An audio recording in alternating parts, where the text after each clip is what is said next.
Welcome everybody. This is Wellsday, our new concept for HR and well-being use for HR and well-being pros, which will be broadcasted especially on each Wednesday or several Wednesdays accordingly. The aim of this concept is to bring you guys the most up-to-date knowledge from HR and well-being world, also mixed with our experience from Europe, from Asia, and from Australia and New Zealand. My name is Przemek Jaczewski. I'm today here with Michał Pawłowicz, and we are running this concept for you. So it's Wellsday, and it's time to share some knowledge with you for the first time.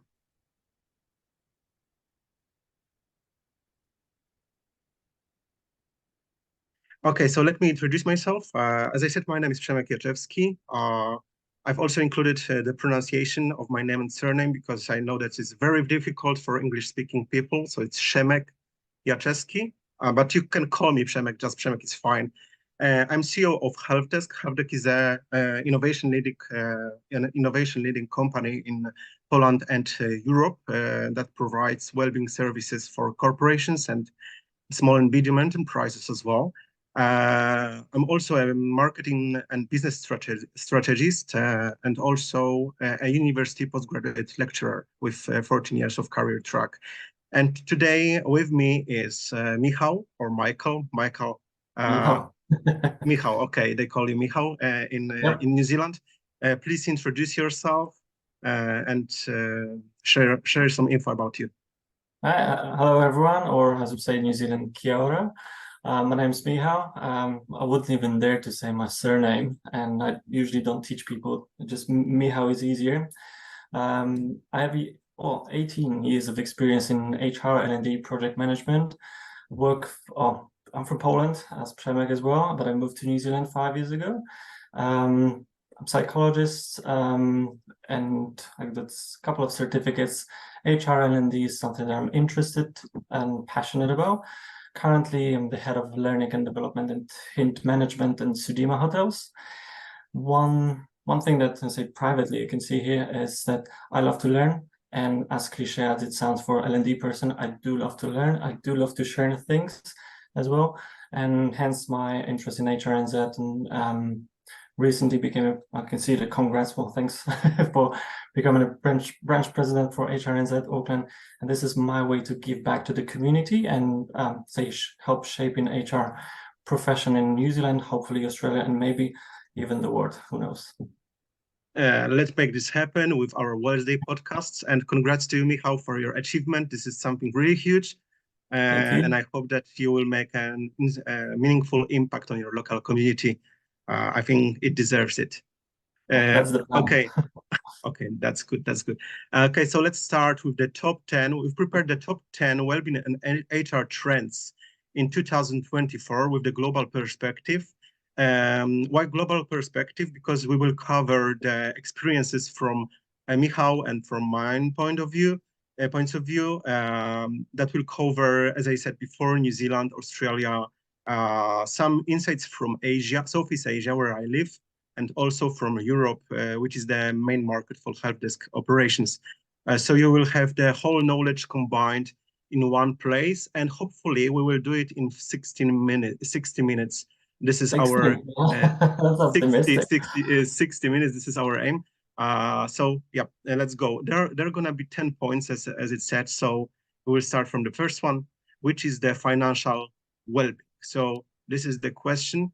How are you doing with your financials in New Zealand and in Australia? Has been any change recently? And do you notice any difference comparing, for example, to the previous years? Well, it's no surprise that COVID was a big disruptor everywhere in the world. So financial well-being became a thing during and after COVID. We still feel, and people feel the disruption and the consequences of COVID. And a lot of companies offered support and help for their employees already and keep doing it. And we put this here as a trend for this year as nothing new. It's more like continuously, because in New Zealand especially, we see the rising cost of living. We call it crisis. cost of living crisis because the interest rates are really high. The food prices went up. I think it was almost like 18%, if I remember correctly, for some of the products, which, 3 or 5 years ago, you go to the shop and for $100 you could buy a lot. Now, the same things you will pay more than $200. So people feel that, which means employees will also need to look at how they can support their people. And HR, say, and managers especially be more sensitive about financial well-being and having conversation about even pay rise, something that never happened in New Zealand. I've heard people don't ask for pay rise here. Australia, New Zealand, it's a little bit different. In New Zealand, people are more, you give me what I deserve, what you feel is right. After COVID, and my team as well, I got questions about, can we get a pay rise because I can't afford my rent, which is devastating to hear as a leader. But also it changes the conversation within the companies of financial well-being. Yeah, but that's very interesting, and similar? it's very. Pardon? Is it similar to the other parts of the world?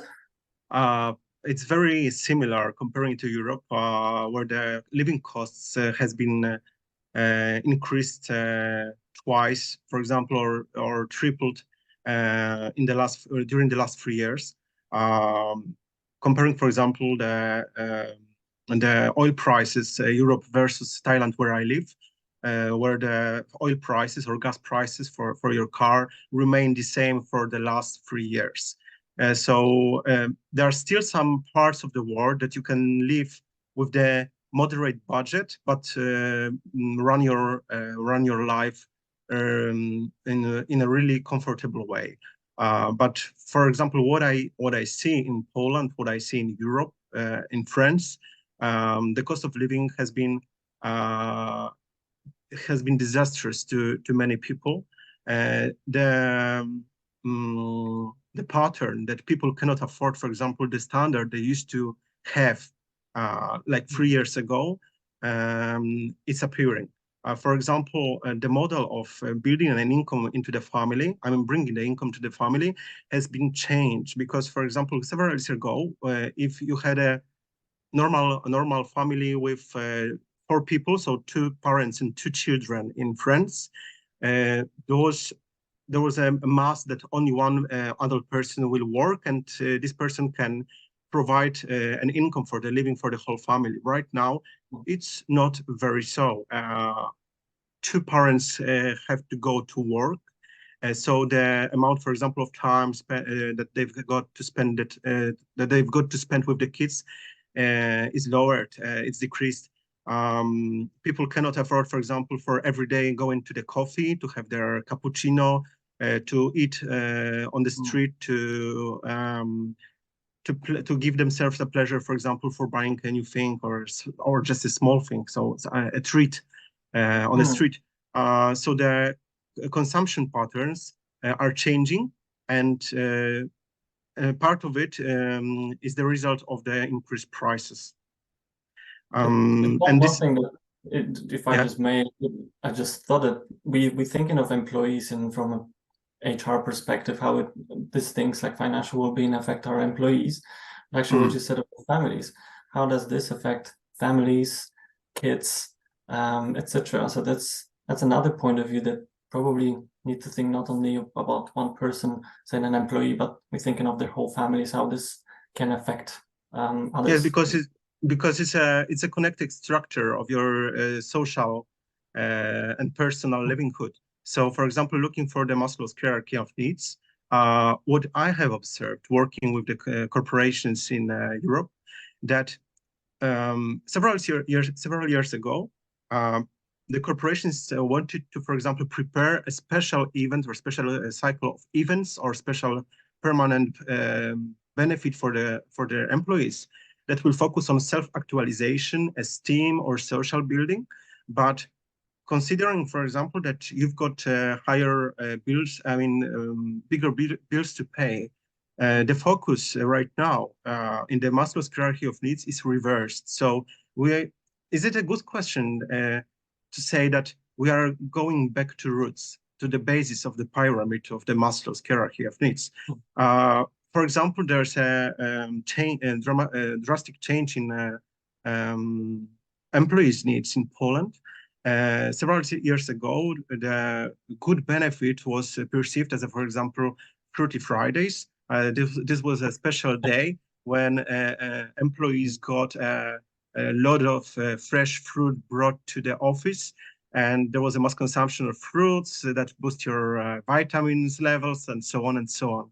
But right now, one of the most needed benefits in the Polish corporate culture is to get an additional pay, or just say additional extra money to buy fuel to get to your work.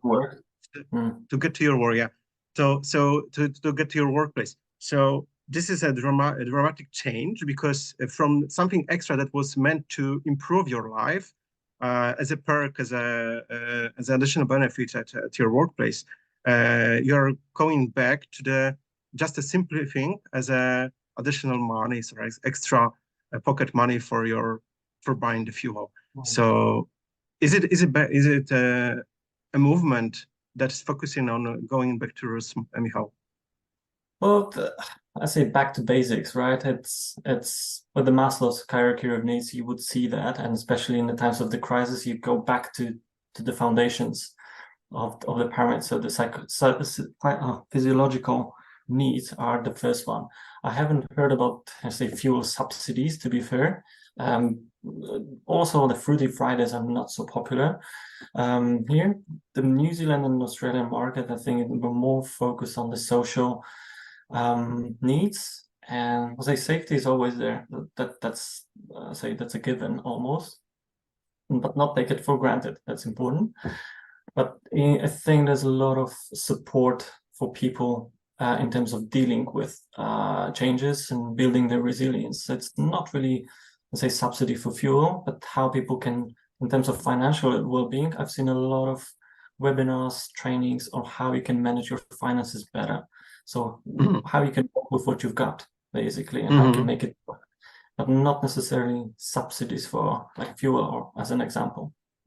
Yeah, it's in other hand, when you will be planning, for example, talking to our viewers, you will be planning, for example, well-being activities at your company. You must take into the consideration that even if you, for example, do the most wonderful yoga class at your workplace, but your employees will lack of some basic fulfillment of some basic needs, it will not work. So reorganization of your thinking is also needed to include this point of financial well-being, because it's a basis, it's a, like Michał said, foundation of all activities that your employee will do, from building meeting the physiological needs to the self-actualization activities. And if the foundation is not met, then you cannot reach the top. And yeah, that's so simple. Second point. Second trend. Eco-politics. That's something that we discussed with Przemek just before going into this call, is how we perceive eco-politics. And there's a lot of pressure on companies doing sustainability initiatives. We call it ESG, and it's like part of the United Nations principles. We discussed that, but also eco-politics in terms of people awareness and how this affects our everyday lives. So in terms of employees having maybe good intentions, or employers, sorry, having good intentions for sustainability, making their business sustainable, what is the effect, or how does this affect people, employees? And Przemek got the really good examples, I think, from France again, which was quite shocking to me. I had no idea that this happened. But you can see this in New Zealand, we're quite separated from the rest of the world, I think. So we keep hearing new things from Europe. If you can share this example, I think it's very good to show different, I say, how we perceive things differently. And even if we say it's a good thing to do, maybe we don't really comprehend or being aware of what the consequences really are. You mean the example about the heating and the heating of the of houses? So Yeah. we've got the regulation in Europe that is based on the eco attempt to lessen the emission of CO2 through carbon dioxide, and we've got the master limits of the temperature that you can heat your house up to. So as far as I remember, it was 19 degrees centigrade last winter. And I also know that it was passed in several cities in Poland. So what's the rule? The rule is that when you go next to your heater at your home, and this is a central heater, the maximum temperature on the surface of the heater cannot exceed 19 degrees centigrade, uh, which doesn't mean that you will have those 19 degrees centigrade, for example, in the middle of your room or in the middle of your house. Because when I was talking to my best friend this winter, she had the maximum temperature in the center point of her household and 13.6 degrees centigrade. So it's quite a freezing. You can say that it's an early spring inside your home. And these regulations are made just to comply with the latest goals of the CO2 emissions in Europe. So basic, for example, in different region, the approach to the challenges of eco-politics can be seen differently. The same situation is with the cars. You said we were talking with Michał before the recording of this material, and you said that everybody's got Tesla. Is New In Zealand Melbourne. is New Zealand as a Tesla capital? What's going Well, on there? I didn't say it is a Tesla capital, but it is. Okay. We can see a lot of Teslas driving, or people driving Teslas around the country, and especially in the Mm-hmm. old thing. I say every second car is a Tesla, and we're talking about, do people choose it because they are aware and want to be eco-friendly and contributing to the sustainability, or is it because there was a subsidy from the government and they were heavily discounted, for example, and people just, because it's from a financial point of view, people, and this is when we talk about awareness, not necessarily being aware what's the best choice, but I'm going to choose the cheaper product because this is what I can afford. And it might look like, oh, we are super eco-friendly, and people generally are and trying to be. But if you start asking questions, not always you would get the same answer, and the reasons for being eco or eco-friendly or thinking of sustainability may differ from person to person. So it's not that black and white scenario, let's say.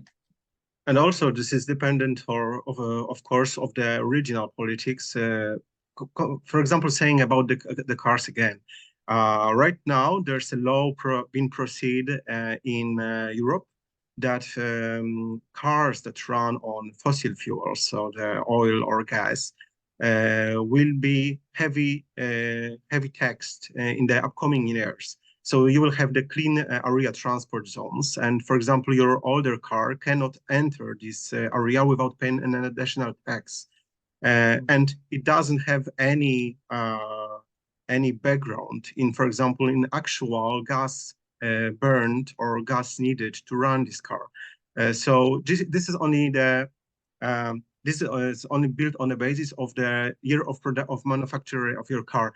Doesn't matter, for example, how much pollution it generates. So this also, for example, this law will also affect your employees' lifestyle, your employees' security. Coming back to the first point, is your, for example, employee feeling secured that he's riding his car that uses fossil fuels right now, or will he be forced, for example, to buy a green car that is going on electricity? This is the whole bunch of changes that will affect our employees worldwide. Of course, the moment of introduction of this novelty will be different based on the region. Like we heard about New Zealand, or we see it in Europe. For example, in Thailand, this this country is a eco politics free heaven. I mean, for now, because everything in Thailand goes on fuel. All the motorbikes, all the scooters, or the motors, or the cars, majority of the commission goes on with using the fossil fuels.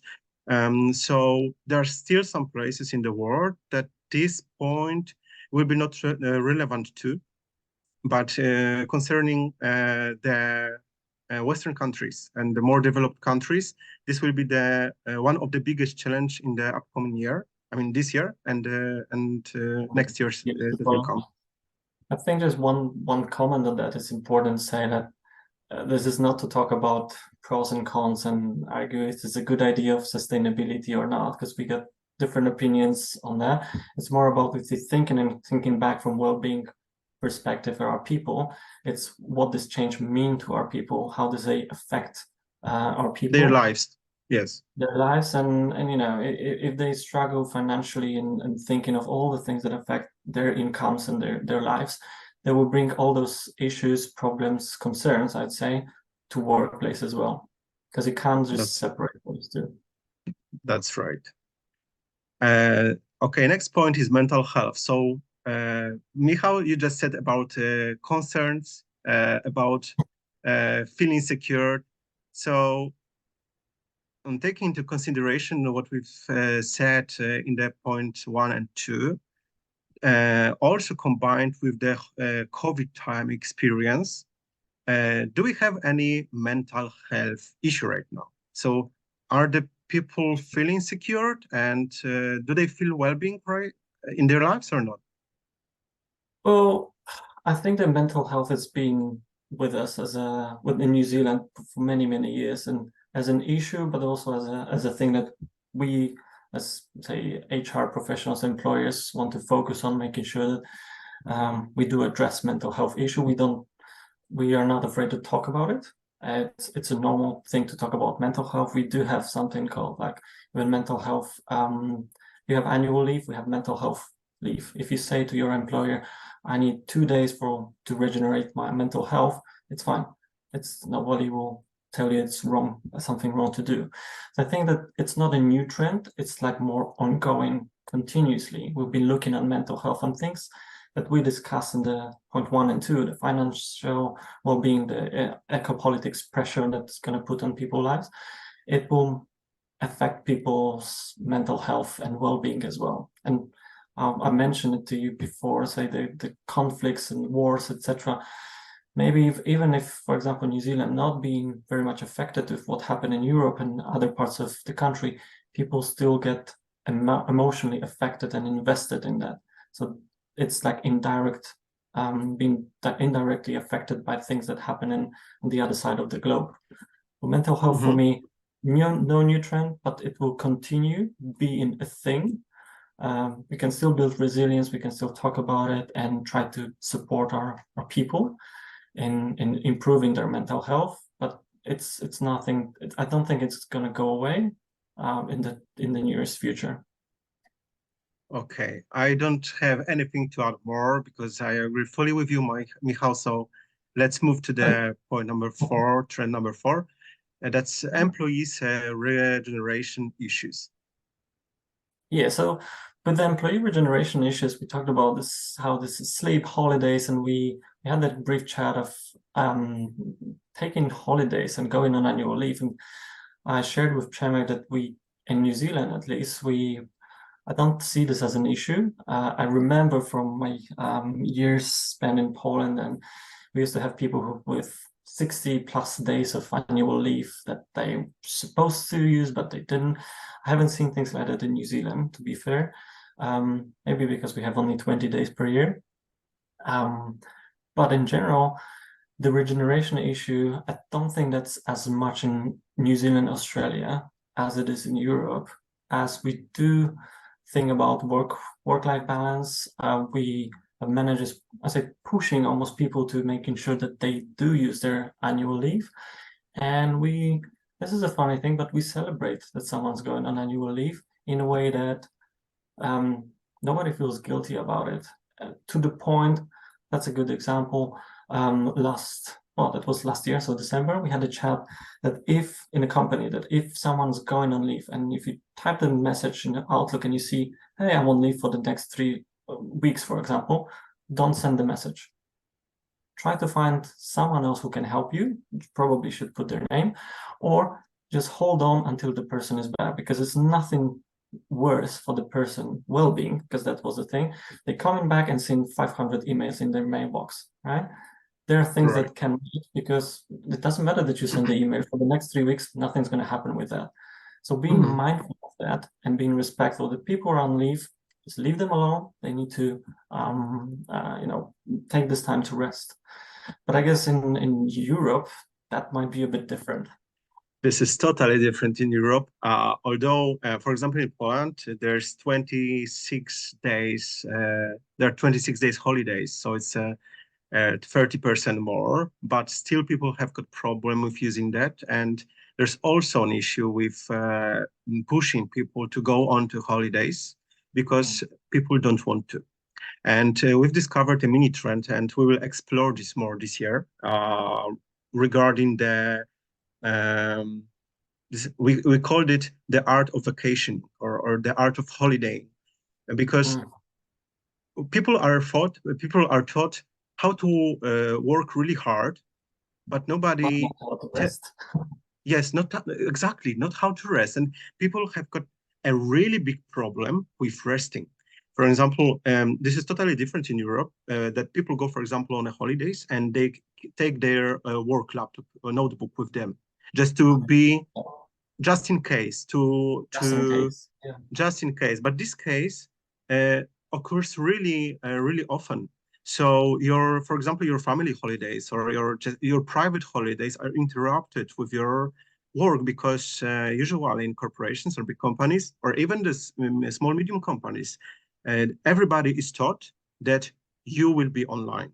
So you will be out of office, and it is said that you will be on holidays, but still you will be on a standby mode just in case. And we've been contacted with a couple of companies last year, I mean help desk, who wanted to which wanted to help them with making their employees to take the holidays that they've had, for example, from last year or even the previous year, the 2022. Because employees accumulated 40 or 50 days off, and they didn't spend it. And usually people don't spend it because they feel guilty of being unproductive or being useless, or for example, missing the momentum. So in Europe, I think this is a bigger problem than in New Zealand and Australia, but also depends on the region. We've also introduced last year the webinar called The Art of Holidaying. And there was a huge demand on it, because people don't know how to relax, how to unwind. They really say it loud that they want to unwind, but they don't do it. Isn't it like ironic that we kind of want to, sometimes we say, oh, before I can go on holidays, I need to break, but then during the break you're still thinking about work, and you can't really disconnect from work. And for a lot of people it is an issue, and I think that it's also culture of business and trying to be effective. And I think that comes from my, let's say, when I remember working in Poland, it was that you can't really relax. And if you just, I said to, as an example, my birthday, I think was 2 years ago, I said I'm going to take a day off and I'm going to play PlayStation the whole day. And back in Poland, I probably feel guilty because, hey, this is like, I'm wasting my time, right? And here in New Zealand, I say, oh, so this is how you unwind. This is how you relax. I say, yep, this is exactly what I need. Oh, this is cool. This is great. Like, if you can find something that works for you, that's awesome. There's this sense of judgment, and I didn't feel guilty of, we can say it's wasting my time, but this is the way I relax. So maybe there's a chance for Europe guys and girls to learn something from New Zealand and Australia, how to unwind and relax yourself. Yeah, that would be quite interesting to share those stories, I think, and to show people it is important and it is possible. Yeah, so guys, if you got any problem, for example, with unwinding in your company, Michał will help you. For example, Absolutely. sharing some stories and some cases from his point of perspective. Next trend. Emotional culture. I, Well, I captain. I captain, I love this picture. By the way, O- this is not from New Zealand, I think. We don't do that at work Okay. normally.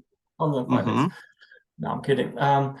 Emotional culture became a thing, and this is what I put as a trend, especially for Australia, New Zealand, I think, Mark, and then Pacific Islands as well, is we do we talked a lot about diversity, equity, inclusion, and now we're talking about belonging and looking into that perspective of how we make sure that people feel welcome, how they belong to the company, in the company. And also something called covering. I think that was in the Deloitte's report. It's all about how much you need to cover your true self when you go into work. So what is that you're hiding? What you don't want to show other people or share because you feel embarrassed or feel ashamed or will feel guilty or whatever it's going to be. So that's quite interesting how we can foster the environment that welcomes different perspective and people sharing things. And this is through emotional culture and talking about it. I did so part of my job as in L&D, but also organizational development, was looking into how we can work with improving the company culture. And I did a project for 12 months in, I say, one of the companies, I won't say name, but what we come up with is people want to talk about emotions at work, which is very strange, feelings and emotions and all the fluff, right? And people think it's a waste of time, and quite often managers say this is a waste of time talking about feelings and emotion at work. But what happened, it was, I'd say, pure magic what happened in those workshops, that people open up, talk about what's important for them to feel at work, not only what they want to do, but how they want to feel at work. And suddenly people start understanding each other better, the communication is there, improving teamwork, etc. So there's multiple different benefits through working actively on emotional culture.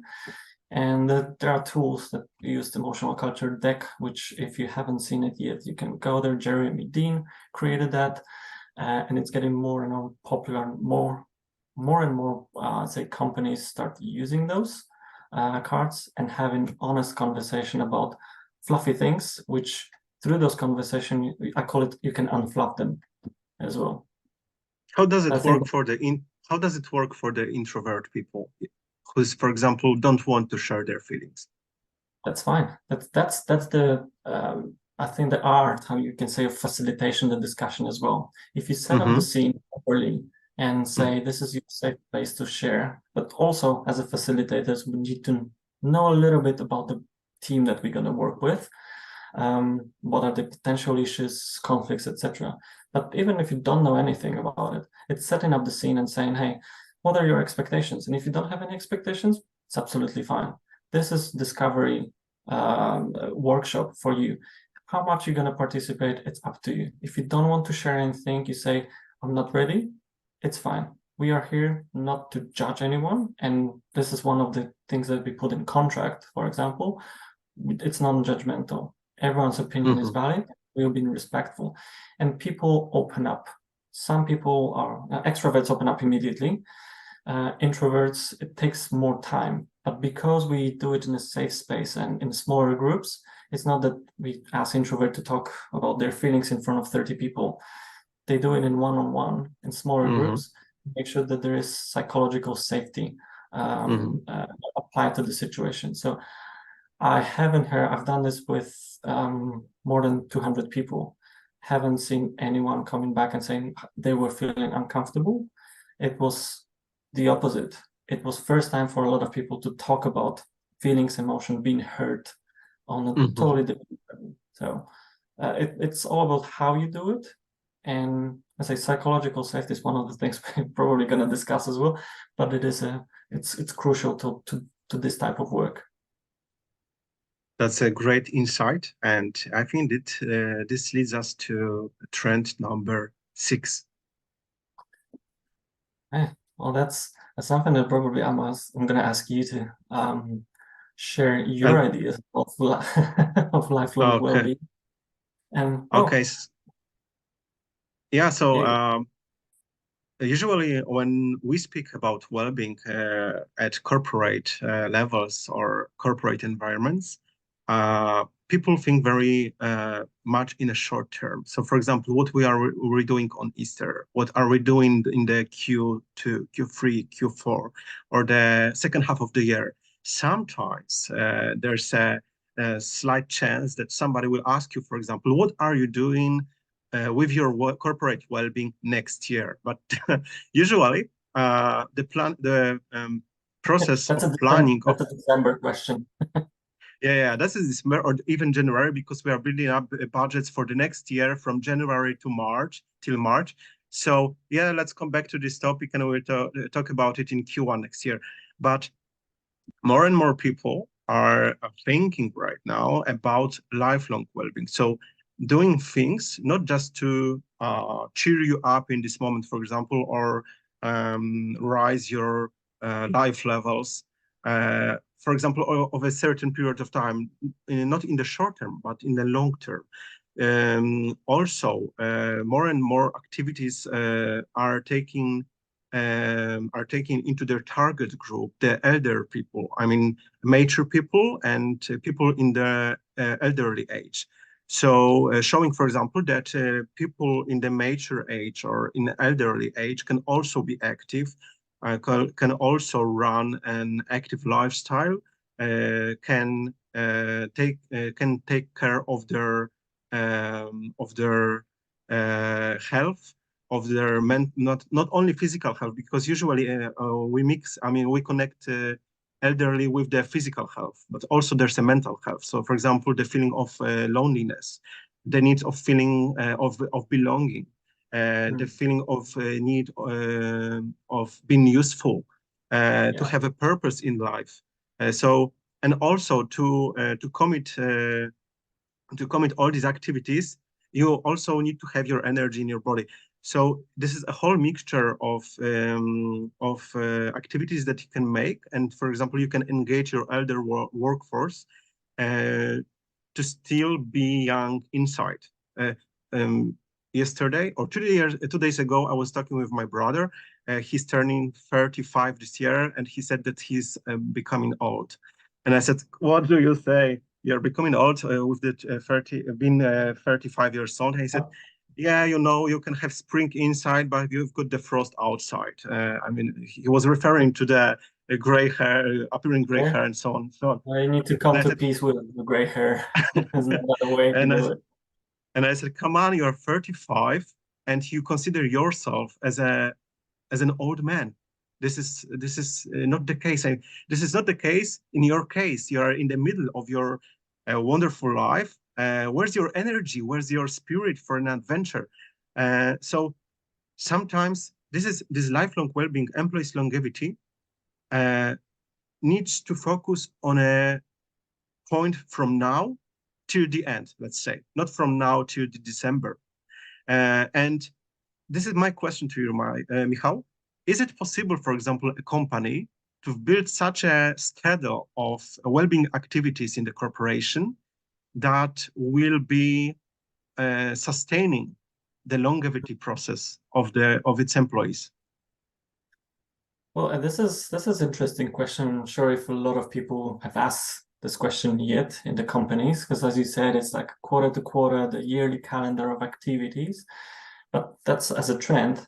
We have the aging workforce, as you say, and people are being more aware of the fitness, the mental health, and they want to stay fit. They want to be mentally active and being part of, as I say, workforce as well. Um, so can you do it? I'm sure there is a way to do it. I haven't figured it out yet.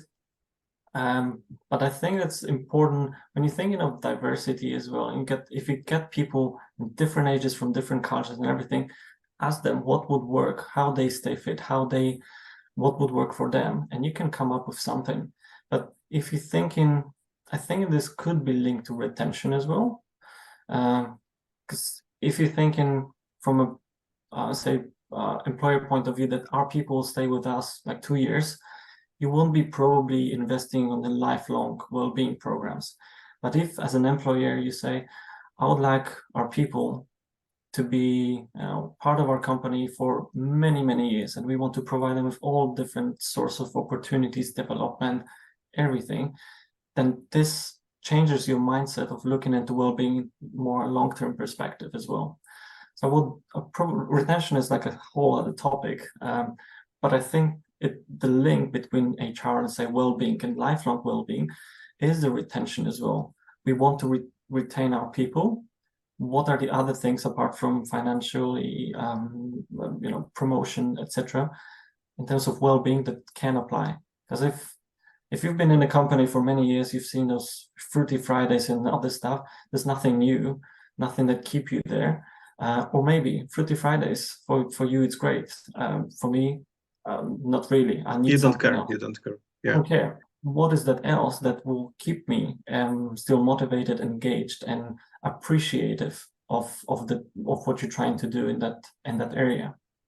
And do you know any company for example, from the area of New Zealand or Australia that has already introduced any lifelong well-being or employees longevity program?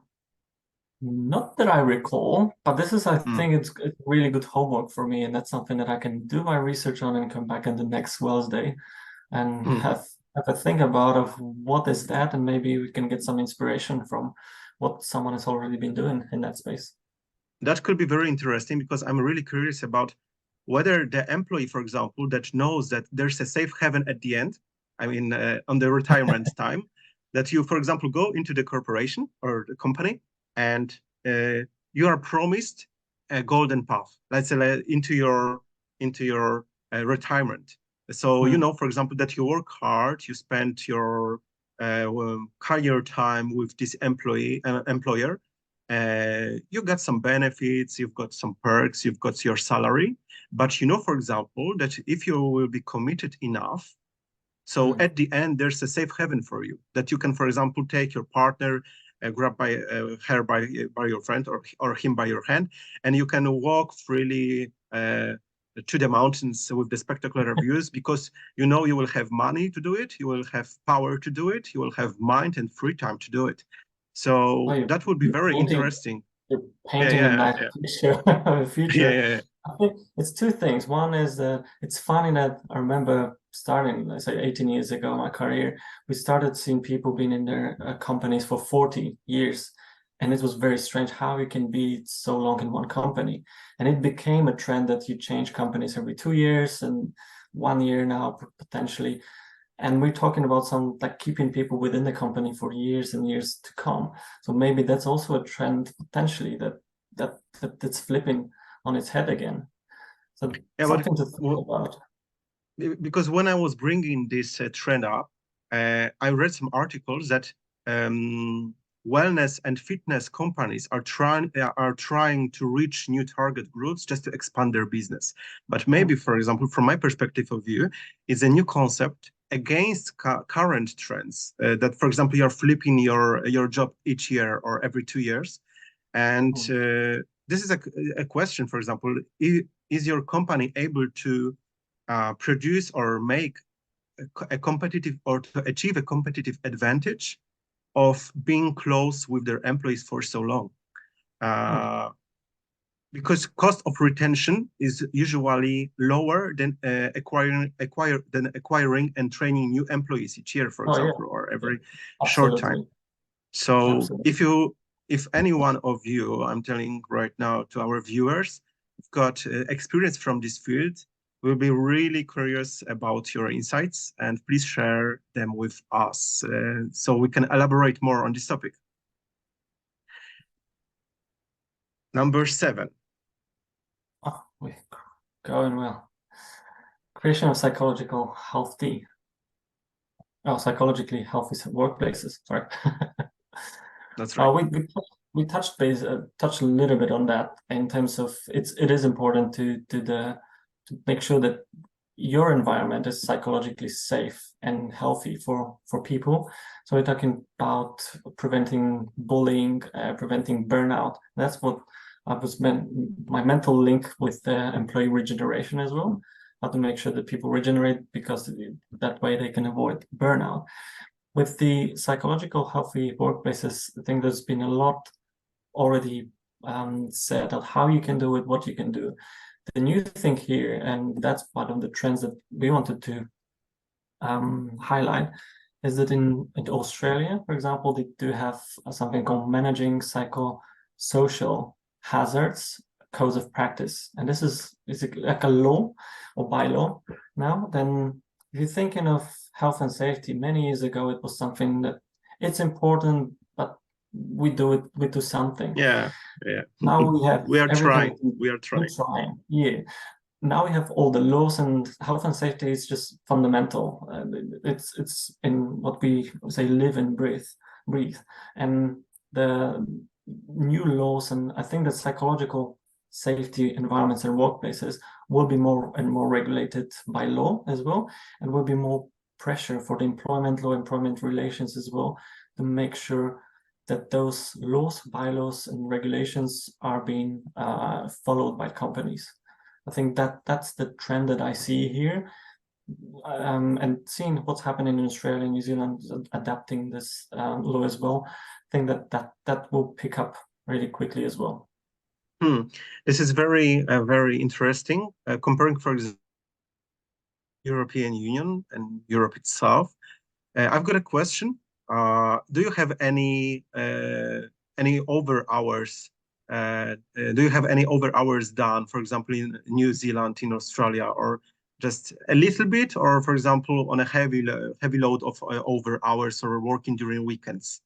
I don't have specific stats, to be fair, but looking at and within the HR profession that we have and through the HR&Z connections, I don't see this as being a huge issue, because even today I had a chat with someone from my current work. She's struggling with, say, 2 people resigned, and now, of course, it doesn't mean that there is less work, right? For the remote staff. But this is when the conversation starts. The managers sit down and say, hey, we have this situation. We are in, it's a difficult time. We need to do a little bit more work. It will be paid, for example, for over hours, but I'd like you to make sure that you're not being overwhelmed. So there is hours, for example, that you can do during the day, but the time that you think this is too much, this is like workload is really affecting my mental health, and how, let's say, my productivity, etc., and I'm being overwhelmed, this is when you have a conversation and you're trying to figure out, how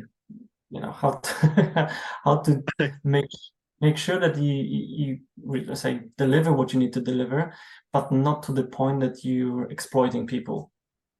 Okay, so while I was smiling, I was not smiling at you. I was smiling because of my previous experience when I used to work for the international corporations. There was no such thing as a feeling of being overloaded with job duties. There was no such thing. So you could, for example, work for 15, 16, 17 hours a day without any extra money for your over hours. Or you were, I was working like this. I remember that time. I used to work. Yeah, this was the time we've met privately, 2009, when I was working in a French company, beauty industry, and I was doing a lot of over hours. And we had only one approach to our CEO and said that we feel overwhelmed and tired. And he said that time, very nice man, French guy, he said that if you feel overwhelmed, maybe this company isn't for you. So that was his feedback. Another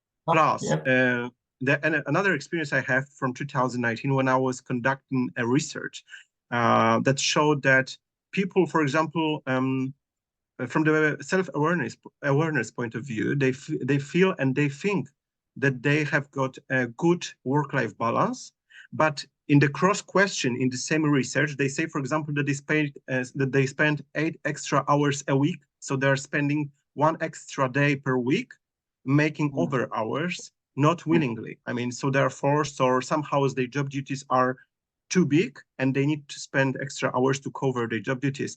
And so this is like a schizophrenia of self-awareness, being in the work-life balance while having a real work-life balance. So the healthy workplace for me is the place that respects in a true life your capability of doing your job. So, for example, if you tell your boss, or if you hear from your employee, from your teammate, colleague, that he or she is exhausted, he or she cannot do this in the given time. This is your job, or this is my job as a work leader, to reassign the job, to, for example, find the extra person to make this feasibly doing within 8 hours. And I think this is a major discrepancy between New Zealand, Australia, and Europe. Not to mention Thailand, because Thailand has got different state of mind. No, a different state of mind. Yes, this country is still under fast development, which requires sacrifices, employee sacrifices. Yeah, so I really would love to see the change of the workplaces in Europe into healthy workplaces that you say you've got in New Zealand and in Australia. This is what Europe can learn again from the Far East.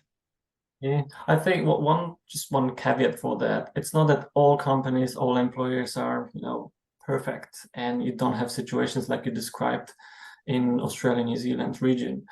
You still see those companies and hear those stories, but we're talking about good companies, and this is what everyone should be aiming. That's right. Right?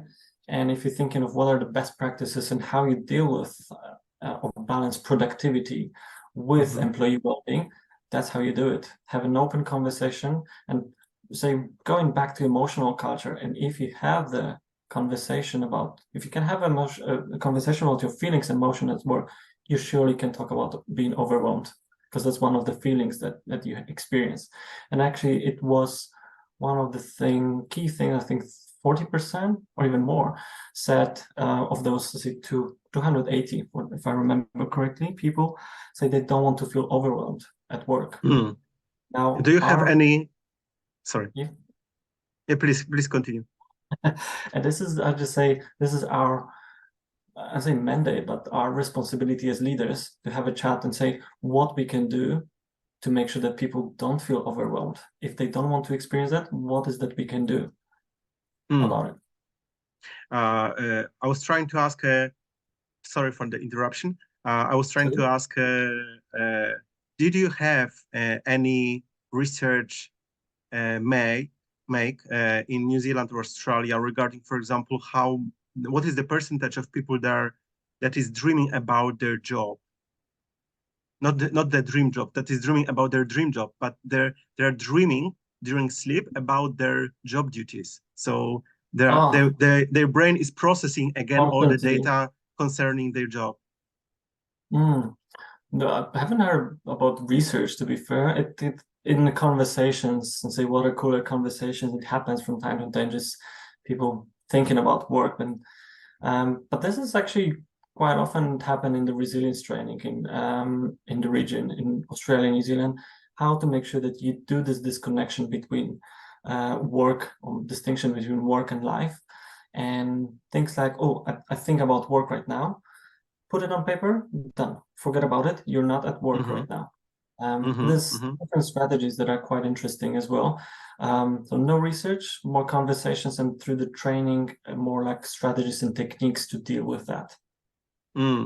I was asking about this because I've got data from 2019 from the research I was talking about previously, and I remember that was there was a big number concerning the dreaming about job. I think it was 17% of Polish employees on a date on 2019. So quite a lot.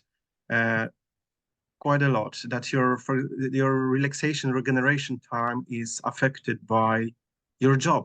So you are in your job in the time when you are not in your job. Constantly your brain is in your job. Maybe your physical body is not in the workplace, but your brain is still doing the job. my work. Yeah, and that's a problem. Okay, and we are going to the most up-to-date and I think interesting trends for 2024 and beyond. So AI. We will start with the AI opportunities. And what opportunities do you see, Michał, in this trend? Well, and I'm just going to say with the AI, there's a lot has been said, a lot of webinars, conferences, and articles. So if we want to cover everything, that we probably need a couple of hours to do Or that. days. 4 days. This is just a snapshot of the trends. And I think that with AI, one thing is it's not that AI is good or bad, it's how you use it and what you use it for. And if you're thinking of opportunities, AI can help people with, let's say, getting their finances sorted, giving advice on the mental health. I'll be just cautious that not necessarily everything is correct and nobody has accountability of, say, ChatGPT or any other software giving advice people who are in distress. But we're looking at AI, just ChatGPT has been introduced, November 2022, and now we can't live without it, right? It's there. We will see more and more improvements, as I say, in AI and how we can utilize it for the benefit of our people. One interesting fact, you're thinking of psychotherapy and, oh, this is AI could help with, people in distress and giving advice on how we can deal with it when you've been in a difficult situation, mentally challenging or depression, etc. And in 1960s, there was already a software called ELISA that was a substitute for psychotherapist. So if you think this is not a new concept, it's been done 60 years ago. Several times, yeah. Yeah, 60 years ago, it's through machine learning. But this is when you're thinking we want to use the AI for something good. And in well-being, I can see there's a lot of potential of chatbots or things like that, and say how we can, stay fit, how you can stay mentally active. What are the advices that you can give me? And that's much easier than me going through all the articles, reading everything under the sun, and trying to figure out what it means. I can ask AI about my situation and what would be the advice would be. So I think there's plenty of opportunities there. This also raises some concerns, but we will talk about this in the next trend, next point. I've got a feeling, for example, when you say, okay, it's a really good tool to summarize all, for example, news gathered from different sources, and it saves you a lot of time. But from my point of experience, is that I'm using ChatGPT on a daily basis, and sometimes it lies, and it covers up its lying. I mean, of course. Yeah. So we always need to remember that this software was designed by somebody with his or her point of views. So it has got the limitation of its creator. Yeah. And that the tool is not a universal, it's not a universal God-made accessory or God-made solution to make our life easier. It is as good as our creator is. I mean, not our, but its creator is. So its creator. Its creator, manufacturer, somewhat. Yeah. And I think that's a good point to say. I used to say AI cannot do things on their own. You still need human intelligence. Not yet. Well, not yet, but you still need human to understand what the AI is saying and decide whether it's true or not. But to the point that AI cannot lie, there was a research done. I don't remember the number. Was it 40 or 70%? I can find out. I'm trying to do it right now, because that was a couple of months ago. That they asked AI to generate some assignment essays, etc., and give reference. So, this is from article this or book that, etc., etc. And AI in 40 or 70, still don't remember the number, percent, it was fake. It was given non-existent references. So, for example, book by Nina Brown, look on page 60. Hey, there is no Nina Brown. There is no book but AI provided something. So it is as good as its creator, one thing, but also it's just, as I say, we need to be aware and be mindful that whatever AI produces, it's not 100% true and accurate. Yeah. We need to apply our human intelligence. That's why there are concerns about ethics and using AI. But we're talking about opportunities and So but we can move to threats, I think. yeah, I will just add to the opportunities. For example, that the most or the biggest opportunity I see is that you can speed up everything.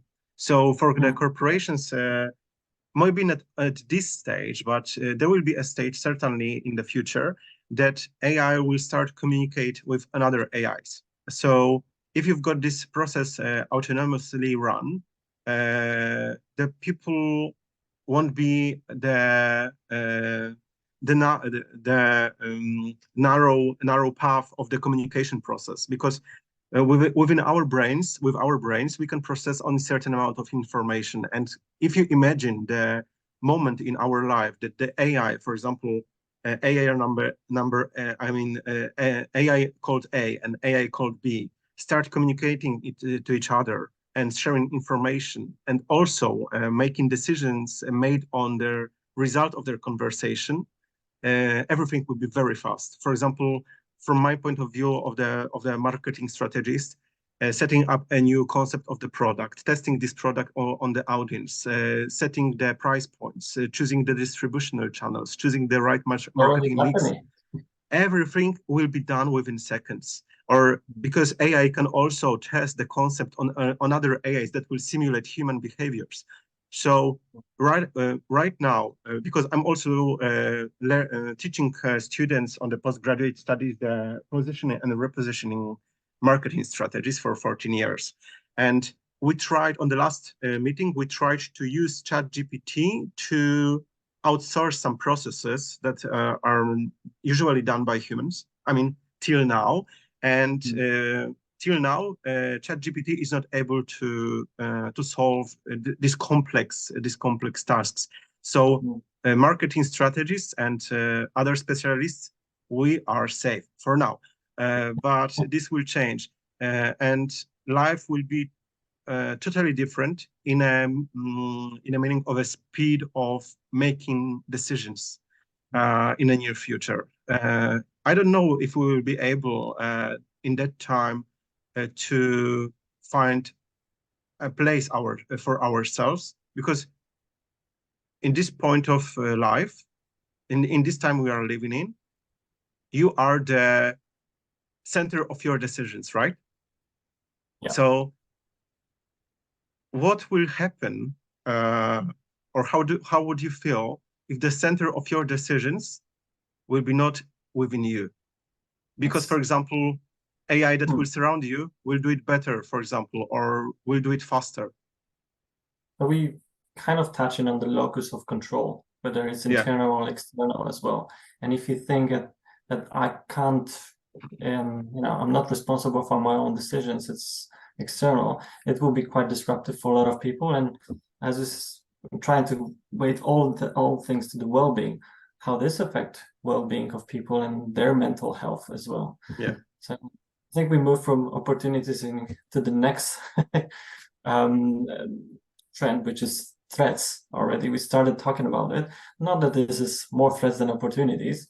I think it's just, as I say, it's a snapshot of the current state. But with the threats, and you mentioned, I could see there's been a lot of things happening and making sure that there's ethics applied and how you apply ethics. Companies advise their employees how to use AI, what not to use it for, so like do's and don'ts. But from employment perspective, employee and employer perspective, what are the threats that you see, for example, for Europe or for globally? Well, first of all, the most basic one, 1 week ago, I've seen a program that can create and send your CV to 400 companies within 16 seconds. So, for example, a mass flooding of totally unfitting potential employees, that will unfitting people that will try to to get job at your workplace. Because if somebody is sending 400 CVs, 400 emails with your CV, applying for 400 positions, it's for this person, it doesn't matter what will be the result. The main point is just getting a job. And if you use machine learning, for example, for producing your CV, it is quite effortless and it will be upgraded each iteration. It will be better and better until the key point is achieved, the main goal. So for me, this is for example, the first hand example. That's I'm going to challenge that a little bit. I'm just going to say, if your AI is creating 400 CVs, my AI as an employer will identify that you're not suited to the job and will decline as a candidate, right? Yes, so and it will. There is a thread. We used to say in one of the conferences, my AI will talk to your AI. That's the reality that we're looking for or at in the really nearest future. But this is threat from a lot of different perspectives. Also opportunity. If you're looking at AI will help me with my CV to get the job of my dreams, but then the AI of the employer will talk to the AI of the employee and say, well, you're not really suited for this job. Maybe you should try something else. So it can disrupt the recruitment market as well quite heavily. Yeah. So this means, of threat, do we need recruiters? Do we need recruiters? Do we need people to apply for our jobs? My biggest concern regarding the AI is people's usefulness. Maybe I will show some articles from some portals from Bloomberg regarding Duolingo. This is the newest one. Duolingo. So this is one of the biggest applications apps to learn languages. Yes, for example, I'm using it. I think it's a fantastic app. This is not an advertisement. This is just a feeling of the user, of the committed user, and they plan to cut 10% of their contractors because AI can do the job better and cheaper, yes, and faster. So 10% is quite huge. India today says that the Google may fire 30,000 more employees. So they've already fired because of the AI a large bunch of employees, and they are thinking about laying off 30,000 people more. 30,000 people is a lot. It can be several villages in Thailand. And imagine, for example, that on the market, out of a sudden, there's 30,000 people that are starting to look for the job. Yeah, this is creating a huge disaster economically because 30,000 people will start fighting to get a limited portion of jobs on the market. So they will, for example, lower their wage expectations. No, they will not. They will, in my opinion, there will be not like a market competition. So it's like a free market competition. There will be some place made by the people to survive. So, for example, you can lower your expectations. You can work more. You can make over hours, which are unpaid. You can have no free days, and so on, just to survive. Yes. So we are going back to the point number one. So Maslow's hierarchy of needs. CNN Business says that IBM also expects to pause hiring for the roles because there can be replaced with the AI. And on the right side, we've got Levi Strauss corporation.